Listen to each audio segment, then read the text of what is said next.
Hey everybody, and welcome to my back garden. It's nearly Bonfire Night again. It's Bonfire Night this Friday. It's an annual thing here in the UK where we commemorate the thwarting of people trying to blow up the Houses of Parliament some 400 years ago, and we celebrate by setting off fireworks and things around the country.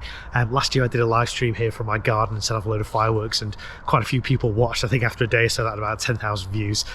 So we're going to do the same again this coming Friday, 5:30 p.m. UK time, which is 1:30 p.m. Eastern time. We're going to set some fireworks off here in my garden.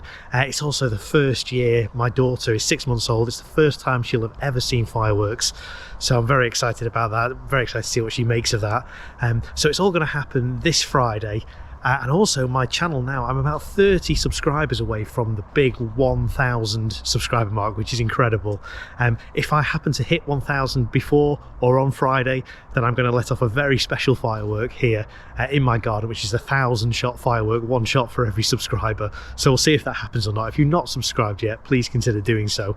If you like fireworks, then you're in the right place. So as I say, Friday, 5:30 p.m. UK time, 1:30 p.m. Eastern time for some fireworks right here in my garden. I hope you can join me. Bye for now.